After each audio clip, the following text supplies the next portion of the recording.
अस्सलाम वालेकुम नाज़रीन, आप देख रहे हैं प्रोग्राम गोया और मैं हूं अरसलान खालिद। आज के प्रोग्राम में इस वक्त जो अफ़गानिस्तान की बदलती हुई सूरत हाल है, मैं चाहूँगा उस पर हम बात करें। इस वक्त हम देख रहे हैं कि आए दिन मुख्तलिफ बयानात हैं। कुछ बयानात अमरीका से हैं, फिर अमरीकी वज़ीर दिफ़ा का आर्मी चीफ़ को टेलीफोन है, मुख्तलिफ बयानात हमारी वज़ीर आज़म इमरान खान साहब के हैं, दफ्तर ख़ारजा से हैं, वज़ीर ख़ारजा के हैं। लेकिन इस वक्त जो तालिबान हैं उनकी पेशकदमी अफ़गानिस्तान में जारी है और वो ज़्यादा से ज़्यादा इलाका कैप्चर करते जा रहे हैं। अब अमरीका से बाज़ाब्ता तौर पर यह स्टेटमेंट भी आया है कि ताकत के ज़ोर पर अगर काबुल में कोई हुकूमत मुसल्लत होती है तो पड़ोसी ममालिक, हमसाया ममालिक उसको तस्लीम करने से इनकार करें, यानी कि उसे तस्लीम ना करें। लेकिन एक रियलिटी है इस वक्त कि अशरफ गनी हर मुमकिन कोशिश कर रहे हैं कि अपने इक़्तिदार को बचा सकें।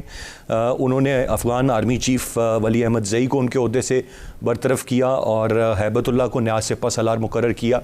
ये वो तमाम डेवलपमेंट्स हैं जिनको सामने रखते हुए उनकी कोशिश है कि किसी तरह भी वो काबुल को बचा सके, लेकिन बज़ाहिर ऐसा नज़र नहीं आ रहा। और फिर पाकिस्तान की जानिब से भी ये बयानात कि अफ़गान जो फोर्सेस हैं वो उनके पास स्किल्स भी हैं, असला भी है, हवाई मदद भी उनके पास है, तालिबान तादाद में कम है। तो ये वजह जानने की ज़रूरत है कि क्या वजह है कि फिर भी शिकस्त जो है वो इस वक्त अफ़गान फोर्सेस को हो रही है और तालिबान की पेशकदमी जारी है। आज के प्रोग्राम में मैं चाहूँगा इस सारी सूरत हाल पर और जो मुस्तकबिल में भी चीज़ें सामने आ सकती हैं उन पर आज के प्रोग्राम में हम तफसील से बात करें। और फिर इतना कुछ होना, इतनी डेवलपमेंट्स के बाद अब तक वज़ीर आज़म इमरान खान साहब से अमरीकी सदर का रब्ता ना होना, और उस पर इमरान खान साहब भी अपना एक स्टैंस रखते हैं कि वो भी जो है वो बात उन्हीं से ही करेंगे, जो बाइडन से किसी और से वो बात करने के लिए तैयार नहीं है। और इसमें क्या ज़िद हो सकती है जो अमरीकी सदर की है, और क्या वजह है कि पाकिस्तान भी एम्फसाइज़ कर रहा है कि अमरीकी सदर ही फ़ोन करें। मैं चाहूँगा इस पर भी आज के प्रोग्राम में हम बात करेंगे। गेस्ट पार्टिसिपेंट्स का तारुफ कराता चलूँ।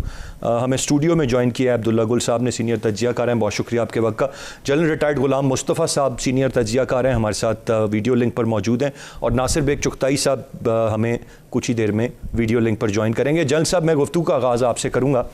कैसे देखते हैं सर जो इस वक्त रोज़ाना की डेवलपमेंट्स हैं जिनमें बहुत सारी चीज़ें हम देख रहे हैं सामने आ रही हैं, तालिबान की पेशकदमी है और जो अंदाज़े बताए गए थे कि कब तक मुकम्मल कंट्रोल तालिबान हासिल कर लेंगे, बज़ाहिर लगता है कि उस वक्त से, मुकर्ररा वक्त से काफ़ी पहले ही वो ये तमाम अहदाफ हासिल कर लेंगे। क्या राय होगी आपकी? देखिए, कुछ हक़ाइक़ हैं जो ऑन ग्राउंड है और जिसको अगर जैसे आपने भी कहा अगर तस्लीम ना करें और उन हक़ाइक़ के बरक्स हमारी सोच भी हो और हम चाहें भी और हमारे ख्वाहिशात भी हों, वो तो होने को रही अभी। अफगानिस्तान इसकी बड़ी वाज़ेह मिसाल है और ये तीसरी बड़ी सुपर पावर है जो इस वक्त अफगानों के लगे से भी निकलने की कोशिश में मसरूफ़ है। मैं अमरीका की बात कर रहा हूँ। जब से ही ये मसला शुरू हुआ है, सोच मेरी थी, हो सकता है गलत हो, लेकिन आहिस्ता आहिस्ता मजबूत होती जा रही है कि अफगानिस्तान बहरहाल एक ऐसा ठिकाना था, निशानों तक चली पाकिस्तान है ये। और इस रीजन को जिसको हम अफगानिस्तान और पाकिस्तान के नाम से जानते हैं, जो राफियाई तौर पर अनस्टेबल रखना अमेरिका के मफाद में, या तो टोटल कंट्रोल हो और अगर नहीं है तो फिर ये अनस्टेबल रहे। अब अमेरिका के इस तरीके से निकल जाना और फिर देखिए अपनी इल्ज़ाम तो सारे पाकिस्तान धरने की नाकाम कोशिश जारी है। इस वक्त भारत भी लगा हुआ है, अमेरिका भी लगा हुआ है, उनके सारे हवारी भी लगे हुए हैं कि पाकिस्तान की वजह से है। 20 साल अमेरिकन फोर्सेस वहाँ पर रही, दुनिया की सबसे ताकतवर एयरफोर्स वहाँ पर रही, सब कुछ था उनके पास। वो 20 साल के बाद अगर वो अफगानिस्तान को छोड़ के निकल गए हैं और अगले दिन जो बाइडन साहब ने कहा कि अभी अफगान फोर्सेस 3 लाख से ज़्यादा फोर्सेस भी हैं, एयरफोर्स भी है उनके पास एयर स्पेस पे भी कंट्रोल है, तो उम्मीद है कि वो तालिबान को रोक लेंगी। अगर अमेरिका नहीं रोक सका तो फिर ये फोर्सेस जिनके बारे में अब बहुत सारे शकूक व शुबहात जन्म ले रहे हैं, और अमेरिकन इंस्पेक्टर जनरल की जो अपनी रिपोर्ट की है कि जितना पैसा अमेरिकन कह रहे हैं लगाया है वो पैसा लगा नहीं है, वो पैसा गबन हुआ है, उस पर काफ़ी ज़्यादा पैसा खाया गया है। इसमें अमेरिकन खुद भी इन्वॉल्व हैं और ये अशरफ गनी उसकी हुकूमत ये भी इन्वॉल्व है। ये तो उनकी फोर्सेस के बारे में जो कुछ हो रहा है उसमें तो कुछ ज़्यादा मुझे कोई शक नहीं था। और फिर तालिबान इस दफ़ा की वो तालिबान नहीं है जो 96 में थे, जिनका अप्रोच टोटली डिफरेंट थी। ये तालिबान उससे बहुत मुख्तलिफ और नई जनर है ये जो सामने आई है आपके, बड़ी सोच के, बड़े पॉलिटिकली, डिप्लोमेटिकली, मिलिटरीली, तीनों फ्रंट्स पे लगातार मूव कर रहे हैं ये जी। और अगर ये गलबा हासिल कर लेते हैं तो कोई क्षमा नहीं होगा इसके ऊपर। अशरफ गनी साहब अपने आप को बचाने की कोशिश में मसरूफ़ है और इस सिलसिले में उन्होंने पाकिस्तान में बेताशा इल्ज़ाम तराशी भी की, अब भी वो लगे हुए हैं इसमें, तो वो तो बात करने वाली नहीं है। अगर बाइडन ने हमारे प्राइम मिनिस्टर को फ़ोन नहीं किया ये मैसेज देने के लिए कि वो पाकिस्तान को खुदा न खास्ता बिल्कुल जीरो समझते हैं और पाकिस्तान को लिफ्ट कराने को तैयार नहीं है, तो नुकसान तो किसी का नहीं है, नुकसान तो पाकिस्तान का नहीं है इसमें, क्योंकि पाकिस्तान इस समय जिस पोजीशन में खड़ा है और जिस तरीके से तालिबान को पूरा अपना पॉलिटिकल कैपिटल जो भी पाकिस्तान का था उसको जोर लगा के उनको नेगोशिएटिंग टेबल पे लेके आया है। मुज़ाकरात तो अमेरिका ने किए उनके साथ, पाकिस्तान ने तो उनके साथ मुज़ाकरात नहीं किए जी। जो भी मुआहदे हुए अमेरिका ने किए उनके साथ, और अमेरिका ने इन मुआहदों में अशरफ गनी उसकी टीम को बिल्कुल बाहर रखा है इससे। अब किसी और पे इल्जाम ठहराना और अपनी शिकस्त का सारा मलबा पाकिस्तान पे डालना और अफगानिस्तान में खूनरेजी की जो कोशिश जारी है उसमें नाकामी देखकर वो पाकिस्तान फिर मौका गिराना, ये कोई मेरे लिए कम से कम हैरान को नहीं है। ये राइट ही सेट जन साहब, काफ़ी तफसील से आपने सारे मामले पर रोशनी डाली जी। गुफ्तगू का सिलसिला जारी है, एक ब्रेक की जानिब बढ़ेंगे, ब्रेक से वापस आकर मजीद बात करते हैं, साथ रहिएगा।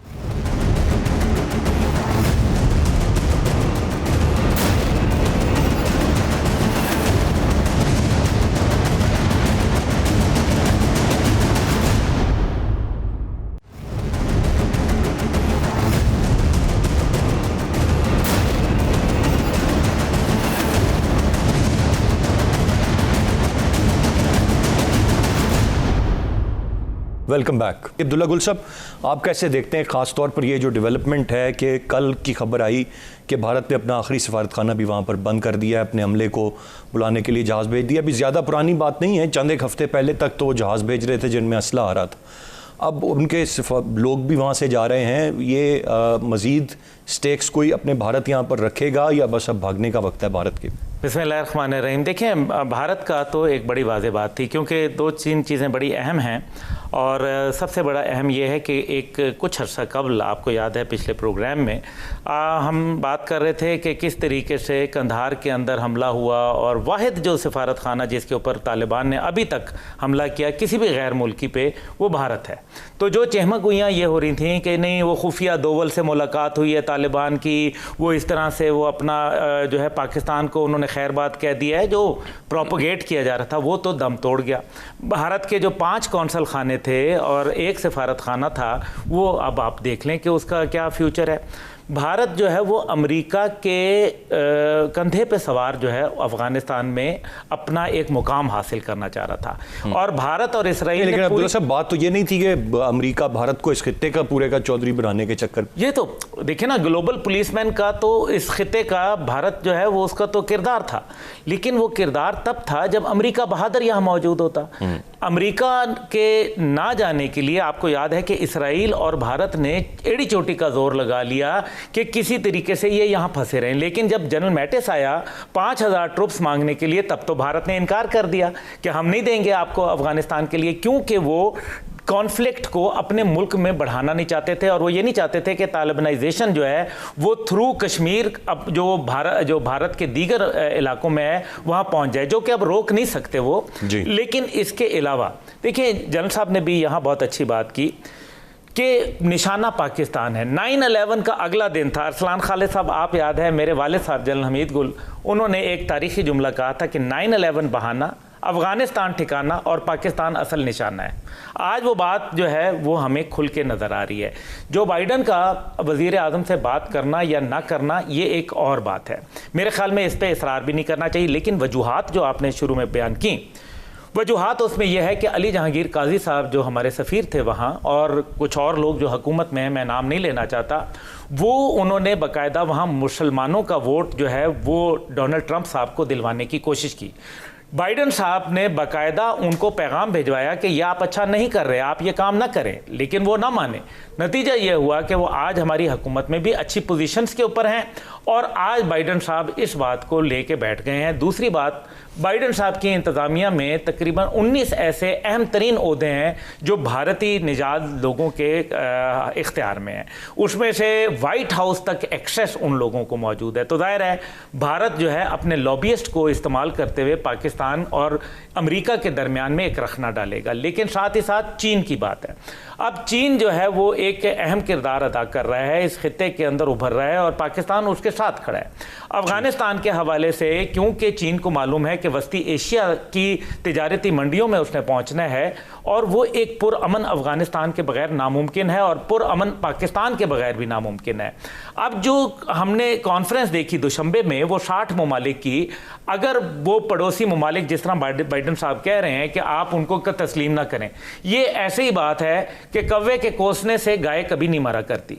अब उन्होंने ख्वाहिश कर ली, भाई सबसे बड़ा तो अंदिया आपने दे दिया बरतानिया के जरिए। बरतानिया ने बगैर अमेरिका की आशीर्वाद के लिए तालिबान को ये पेशकश करना कि अगर वो इन शराइत पे काम करें तो हम उनको कबूल करने के लिए तैयार है, जबकि बरतानिया उनका नंबर 1 एलाई था अफगानिस्तान में अमेरिका का। तो ये सोचना हमें, जो आखिरी बात करते हुए, कि हमें यह सोचना है कि इलाकाई ममालिक अगर उनको तस्लीम नहीं करेंगे तो दुशंबे कॉन्फ्रेंस जो है उसको किस जगह पे आप खड़ा करेंगे, उसका मुस्तकबिल तारीख हो जाएगा। मैं जनरल साहब आपसे जानना चाहूँगा सर, इस वक्त ये काफ़ी इम्पॉर्टेंट बात है कि वज़ीर आज़म से रब्ता नहीं है, इस हकूमती सतह पर बातचीत नहीं हो रही है, लेकिन आर्मी चीफ़ को फ़ोन आ रहे हैं, उनसे रब्ता है, बातचीत हो रही है। ये क्या पैगाम क्या कन्वे करता है ये ओवरऑल इस मौजूदा हुकूमत के हवाले से, फिर ये हुकूमत कहाँ खड़ी है इस हवाले से, या पावर सेंटर क्या है, ये तमाम तर चीज़ें हैं जो बहुत इस पर बातें हो रही हैं, आपकी क्या राय होगी?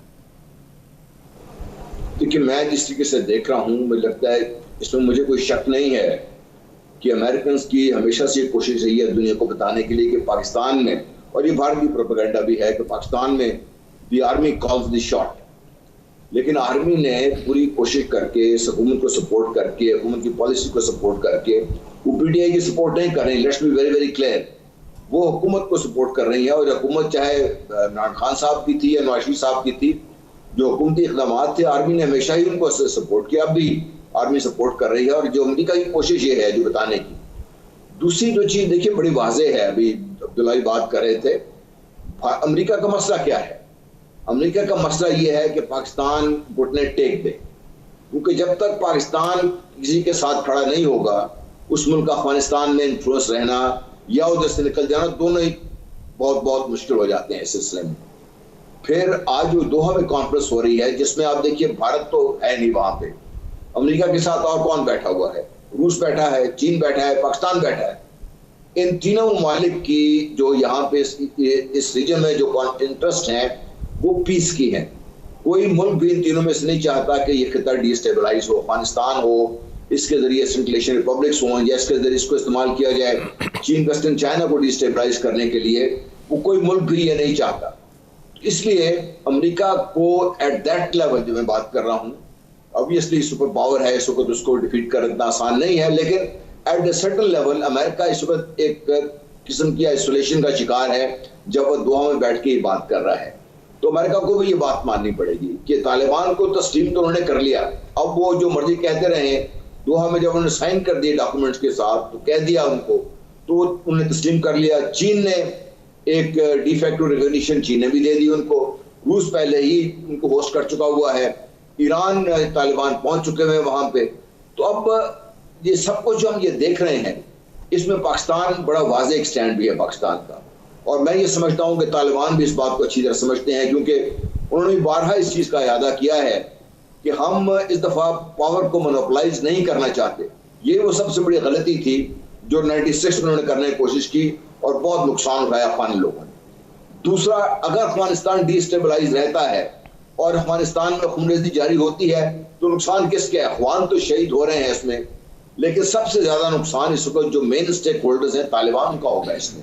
तालिबान भी इस चीज को समझते हैं और पाकिस्तान भी इस चीज को ये समझता है कि अफगानिस्तान में जितनी जल्दी अमन हो और जितनी जल्दी कोई वाज़ेह स्टेक होल्डर्स वहां पे अपने आप को स्टैब्लिश करें, इस पर भी एक देखिए तालिबान को हम एक चीज भूल जाते हैं कि उन्होंने एक पिछले दिनों कॉन्फ्रेंस हुई दोहा में, जिसमें अशरफ गनी की हुकूमत के जो पॉलिटिकल ओपोनेंट्स थे सारे, वो सारे के सारे शामिल थे, चाहे वो शुमाली इत्तेहाद के हों या हो।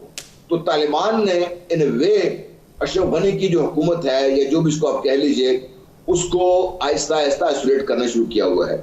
जी। अब तालिबान मेरा नहीं ख्याल काबुल पे हमला करेंगे, मेरा अपना ख्याल यही है कि वो काबुल को इतना चोक कर देंगे और बाकी जो पॉपुलेशन सेंटर्स इतना चोक कर देंगे कि वहां पे इनके पास और कोई चारा नहीं रहेगा इनके साथ बैठ के बात करने का।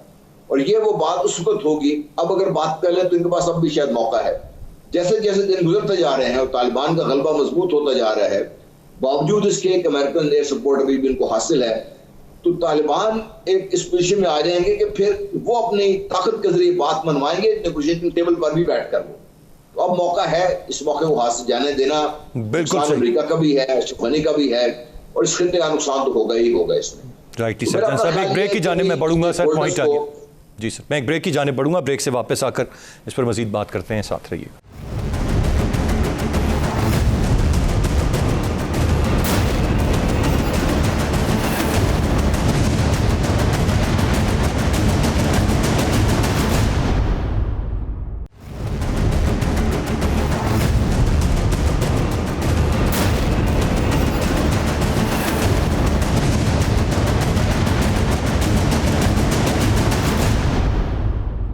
जी वेलकम बैक।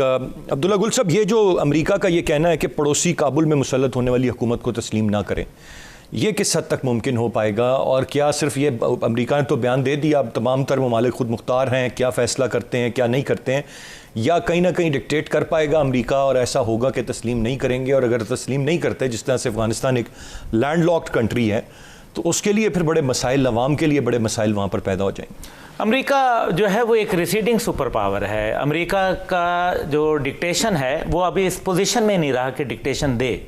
ये मैं आपको बड़ा वाज़े बता रहा हूँ और कुछ अरसे में आपको नज़र आना शुरू हो जाएगा।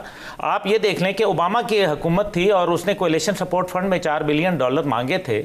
उस ज़माने में 320 मिलियन टोटल दिए गए थे, और वो अपने वेस्ट की जानिब से, जो भी यूरोपियन ममालिक की जानिब से, तो तब किसी ने नहीं मानी थी। अब कौन उनकी अमेरिका की मानेगा? अमेरिका को अपने मुल्क पे पहले तवज्जो देनी चाहिए, बजाय इसके कि इंटरनेशनल जो हेजमोनिक पावर जो कि वो बनने का ख्वाब रखता था और काफ़ी हद तक वो बना भी, वो अब शर्मिंदा ताबीर होता नज़र नहीं आ रहा। उसके लिए अब क्वाड के अंदर आप देख लें कि भारत ने जिस अंदाज में जाके साउथ चाइना सी के अंदर जाने की कोशिश की है, ये सारी चीज़ें जो है चाइना को दबाने के लिए, उसकी कंटेनमेंट के लिए रखी हुई है।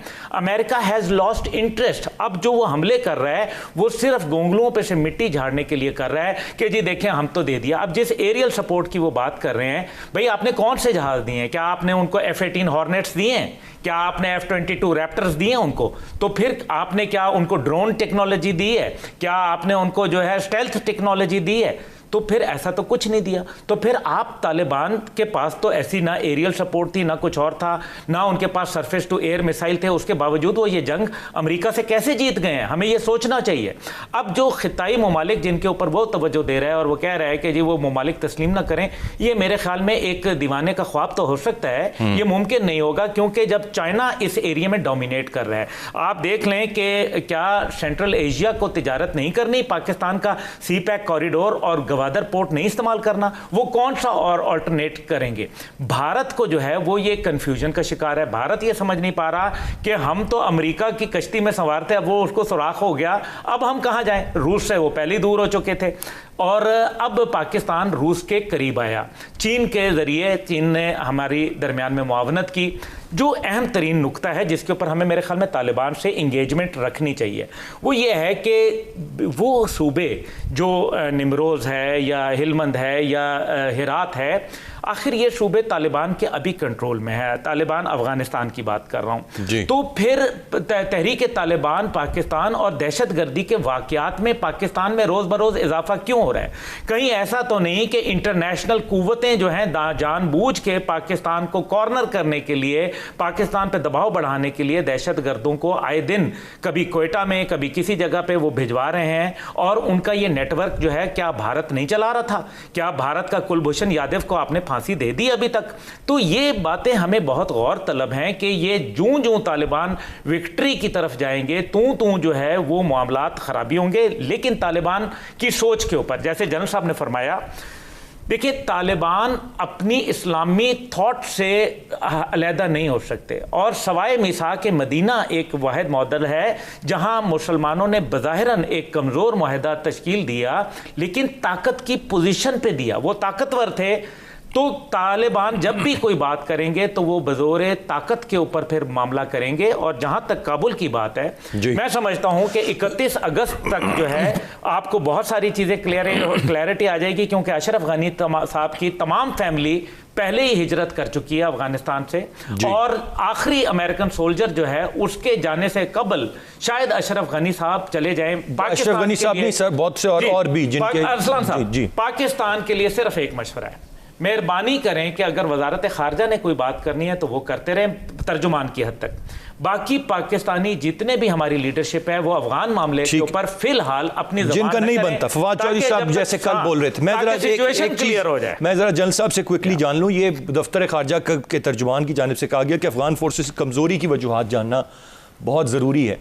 अब सर ये अफगान फोर्सेस कमज़ोर हैं, उस तरह से ट्रेनिंग नहीं हुई इनकी, तालिबान तादाद में कम होने के बावजूद क्यों पेशकदमी करते जा रहे हैं? और फिर ऐसी भी इत्तलात है कि कई जगहों से तो तालिबान को रेजिस्टेंस ही नहीं मिली, चीज़ें उनके हवाले खुद की जा रही हैं, कहा जा रहा है जी वेलकम आप आए हैं, बड़ी अच्छी बात है। ये वजह है कि उनको आवाम की या वहाँ के मुकामी लोगों की सपोर्ट ज़्यादा और फोर्सेस को सपोर्ट नहीं, क्या देखते हैं आप? देखिए, एक तो वाज़े है और ये डिनाई करना भी मैं गलती होगी कि तालिबान की जो अप्रोच है वो मुख्तलिफ रही है। उन्होंने हर इलाके में अपने अपने वफद तश्कील देकर पहले बातचीत के जरिए लोगों को कायल करने की कोशिश की है, और जो अफगान फोर्सेस में जो लोग सर्व कर रहे हैं वो भी अफगान ही हैं, और उनके भी सारे ताल्लुकात रिश्तेदारियाँ सारे तो आपस में साझा है इन सब कुछ करने का। तो उनमें से कुछ लोगों का अफगान तालिबान के साथ मिल जाना कोई शंबे की बात नहीं। दूसरा, जो ट्रेनिंग की आप बात कर रहे हैं, देखिए उनके साथ उन्होंने किनके साथ मिलकर ऑपरेट किया? अमेरिकन के साथ, नेटो फोर्सेस के साथ। NATO forces boot on ground पे तो हमेशा घबराती रही हैं। उनकी ज्यादा सपोर्ट ये थी कि भाई गनशिप हेलीकॉप्टर्स आ जाएं, ड्रोन्स आ जाएं और एयरफोर्स आ जाए। टेक्नोलॉजी ने अफगान तालिबान को शिकस्त नहीं दे सकती, और ये चीज अफगान फोर्सेस को भी आया है। अब वो चूंकि मैदान में लड़ने का तजुर्बा, जिस तरीके की जंग वहां पे जारी है कि रेगुलर जंग तो है नहीं है, in way it's a guerrilla warfare, उसकी इनको ना तरबियत है ना ही इन्होंने जिन्होंने इनको ट्रेनिंग दी उनको इस फोर्स में उन्होंने देखा है इस सिलसिले में। अब इन फोर्सेस का ट्रेनिंग भी नहीं है, मोटिवेशन लेवल भी बहुत लो है। आप हथियार जो मर्जी देते हैं, इस किस्म की फोर्स कभी लड़ नहीं पाती। फिर जो लोकल सपोर्ट है वो भी सारी चंद इलाकों के अलावा सारी इनके साथ नहीं है। और जिसे मैं पहले भी कह चुका हूँ कि जो पहले ट्रेडिशनली जो स्ट्रॉन्ग होल्ड रहे हैं तालिबान अपोजिशन के, वहां पर भी आप देख लीजिए कि आहिस्ता आहिस्ता अब मज़ार शरीफ के इर्द गिर्द तो तालिबान ने गिरा डाल रखा हुआ वहां पे जी। हमला नहीं किया लेकिन मज़ार शरीफ को घेर लिया हुआ उन्होंने, और घेर के वो बैठे आराम से। तालिबान अब भी उनके पास वक्त है। तो जो टैक्टिक्स है या जो तरीकाकार है जंग का वो डिफरेंट है। अफगान फोर्सेस ट्रेन डिफरेंट है, मोटिवेशन लेवल उनका लो है, इसलिए अफगान फोर्सेस ज्यादा देर तक उनका मुकाबला नहीं कर पाएंगी। और विदिन, जैसे मैंने पहले कहा, विदिन ऑल्सो जो रैंक एंड स्ट्रक्चर है, अभी आज उन्होंने आर्मी चीफ चेंज कर दिया, इससे क्या होगा? चेंज क्यों किया? क्या वो पुराना आर्मी चीफ ना अहल था इतना कि वो नहीं रोक सका? अब अगर उसके ना रोकने से तालिबान के साथ मुखालिफ जो भी हो चुका था या फोर्सेस उनकी मेल्ट होती जा रही थी, क्या नया चीफ वो कर लेगा? ऐसी आप जब आप देखते हैं सारे कि हुकूमत के इर्द गिर्द के जो लोग इंपॉर्टेंट लोग हैं या तो मेल्ट होते जा रहे हैं, गायब होते जा रहे हैं। अभी एक और भी रिपोर्ट आ रही थी उनको शायद एक्टिंग जो वजीर खजाना है वो भी काबुल छोड़कर निकल गए हैं।